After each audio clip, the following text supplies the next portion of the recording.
There is an ancient Chinese saying, history serves as a mirror, revealing the rise and fall of nations.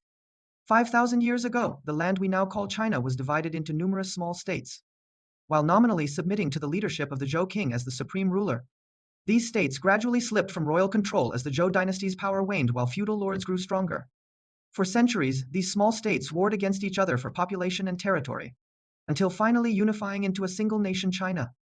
This often makes me wonder, is our modern world not mirroring that ancient Chinese landscape? Today, our planet contains over 100 nations, with humanity still frequently fighting over land, energy resources, and minerals. Will Earth eventually unify into a single global nation 1,000 years from now? I cannot say. But China's 5,000 years of recorded history contain countless fascinating, unbelievable, and thought-provoking stories. Let me select some from the vast historical records to share with you. If you're interested in China and its historical culture, you're welcome to follow me. Now, let's begin today's story. Just as LGBT was historically illegal before gradually achieving equality and legalization, all moral codes, laws, and norms in human history undergo an evolutionary process. Some rules that seem utterly unreasonable today indeed existed for centuries. Today, we discuss a secular rite from ancient China. If the ruler demands a minister's death, the minister must die. If the father demands the son's demise, the son must perish. This is also a classic tale of palace intrigue. When a king has multiple sons, can the father truly be fair and select the most capable? If he favors one wife, will he prioritize blood ties or yield to whispered influences? Let us observe the choice of the King of Jin from 2,000 years ago. In 652 BC, when Duke Shan of Jin was heir apparent, his first wife bore no children. He later married the niece of the Dogrong chieftain, who bore a son named Chong'er. Then he married the daughter of the lesser Rong chieftain, who bore a son named Yuyu. Earlier, Wu Zhong had also borne a son named Shensheng, thus 4 wives had borne 3 sons. Later he married 2 daughters of the Li Rong chieftain Li Ji and Shao Ji. Li Ji was very beautiful and skilled at flattery, gaining Duke Xin's special favor. Li Ji bore a son named Ziki, while Shao Ji bore a son named. Thus Duke Shan eventually married 7 wives and fathered 5 sons. Among them, he favored Li Ji most and wished to make her son Ziki heir apparent. Unfortunately, he had already designated Shensheng as heir before marrying Li Ji. He secretly consulted Li Ji on what to do. Li Ji was a woman of great cunning and strategic mind. Hearing of Duke Xin's intention to establish Ziki, she was inwardly delighted. This was exactly what she wanted. Not one to show emotions readily, she knelt solemnly before Duke Shan and said, Shensheng was already appointed heir, and all feudal lords know this. He has committed no major faults, how can we depose him for personal reasons? Duke Shan grew even more grateful to this beautiful and virtuous wife. Secretly, Li Ji resolved to make her son Ziki heir, but through subtle means that would make the deposition appear justified. Thus she began a series of covert activities behind Duke Xin's back. Duke Shan had 2 close aides, Liang Wu and Dongguan Wu, powerful men engaged in mischief. Collectively called the 2 Wus, skilled at flattery, they enjoyed Duke Xin's trust. There was also a court entertainer named Shi whom Li Ji favored for his beauty and obsequiousness. Through her praises, he too gained Duke Xin's favor. To eliminate Shensheng subtly, Li Ji had Yushi bribe the 2 Wus, who advised, first send Shensheng away under pretext to guard Qiu, then send Chong'er to Pu and Yuyu to Ku. Though not heirs, keeping them away avoided complications. Upright ministers like Hu Mao and Hu Yan, whom Li Ji found troublesome, were ostensibly assigned to assist the princes but effectively exiled. To boost Ziki's prestige, she made Zunshi, Duke Xin's most trusted minister, his tutor. Through these arrangements, heir Shensheng and other ministers were completely isolated from Duke Shan. Duke Shan now heard only Li Ji's and the 2 Wus' words. Zunshi daily praised Ziki's intelligence and exceptional talent, while the 2 Wus fed Duke Shan fabricated slanders about Shensheng. When Northern D cavalry invaded Jin's northern borders, Li Ji summoned the 2 Wus for new schemes. They suggested, let's spread rumors that Shensheng colluded with the D, then have him executed. Li Ji disagreed. No, instead, proposed that Shensheng lead troops against the D. You control military assignments, give him feeble soldiers, insufficient supplies, and broken equipment. He'll surely be defeated. If killed in battle, good. If not, he'll face capital punishment upon return. The 2 Wus slapped their thighs and praised, brilliant. Why didn't we think of that? The 2 Wus arranged everything per Li Ji's secret decree and petitioned Duke Shan to send Shensheng. Unexpectedly, the D invasion was small, and Shensheng repelled them easily. Li Ji was furious. One plot failed, so she devised another, recall Shensheng to the capital to manipulate him gradually. One day, Li Ji told Duke Shan, my lord, you're aging and need a child nearby. Ziki is too young for many tasks, the heir should handle them, besides we miss him after years away. Duke Shan complied immediately, summoning Shensheng from Qiu. Filial Shensheng returned promptly to pay respects. After greetings, Li Ji invited him to a welcoming banquet in the rear palace. He obediently followed his stepmother, drank wine, and answered questions about his travels. When he tried to leave, Li Ji said, "The garden flowers are blooming. You've toiled abroad for years, rest tomorrow and accompany me there for relaxation." Shensheng dared not refuse and agreed. That night, as Dukshan was about to sleep, he heard Li Ji sobbing. He saw her facing away, shoulders shaking, hands covering her face. Her quiet weeping escalated to suppressed wails, as if suffocating from anguish. Duke Shan, who cherished her deeply, felt stabbed in the heart seeing her so distressed. He sat up and asked gently, "Beloved, what's wrong? Tell me your sorrows." This only made her cry harder. Duke Zan comforted her, "Don't grieve what happened. Speak quickly, and I'll avenge you." Li Ji hesitated, her complex expression mixing reluctance, difficulty, and fear. Her evasiveness only heightened Duke Shin's anxiety. Through coaxing, she finally wept. "The air, he harassed me. I ignored him, but he smirked and embraced me. I pushed him away, yet I never expected." Enraged, Duke Shan cursed, "How dare he?" Misinterpreting his anger as disbelief, Li Ji cried harder. "I didn't want to speak, I knew you wouldn't believe me. How can I live now? He even invited me to the garden tomorrow. Hide and watch his disrespect." That night, Duke Shan slept poorly, his mind in turmoil. While rulers had many concubines and sons harassing them wasn't unheard of. He cherished Li Ji too much to tolerate such behavior. Meanwhile, Li Ji and her allies stayed awake plotting the next day's performance to eliminate all doubt. Duke Shin's rear garden had high walls lined with ornamental trees where birds sang beautifully. A large central flower bed bloomed with fragrant flowers attracting butterflies and bees. Strange rockeries surrounded it, with clear streams winding between them through paths leading to secluded spots. A northern pavilion overlooked the entire garden, where Duke Shan and Li Ji often rested. Next day, Duke Shan hid in the pavilion, hoping Li Ji's claims were false. Li Ji rose early, wearing flowers coated with honey.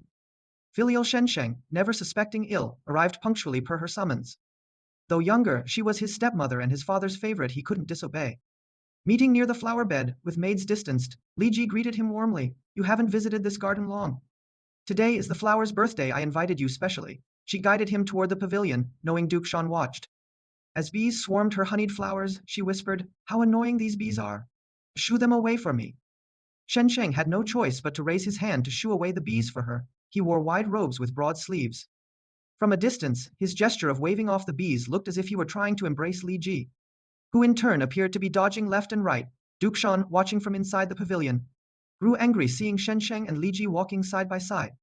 When he saw Shensheng repeatedly reach out as if to embrace Li Ji, who kept evading him, his fury boiled over. He stepped out of the pavilion entirely. Lig, glancing sideways and seeing the old man emerge, whispered to Shensheng, "I feel a bit dizzy, you must," feigning a stumble.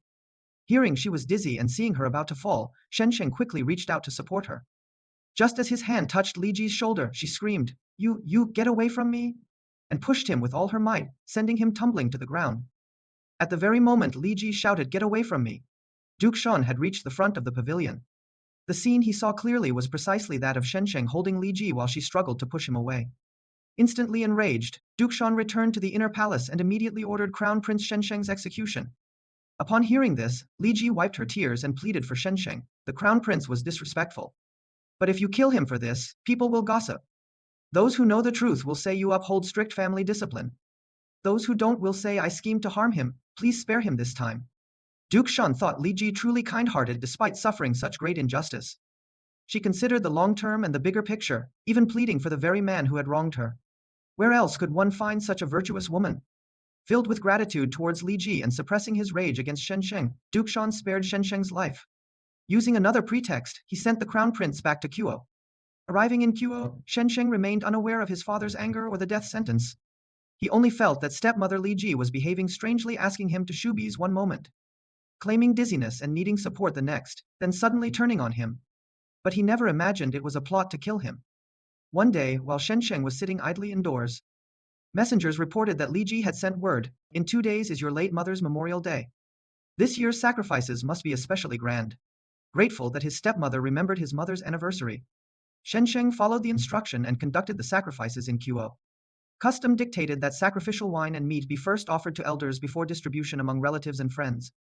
Accordingly, Shensheng sent the sacrificial offerings to his father. The envoy arrived at Duke Xin's palace just as the duke was out hunting, so Li Ji received the offerings. Returning hungry after a day's hunt, Duke Shan was about to eat the meat when Li Ji snatched it away. "How can you eat something from outside without caution?"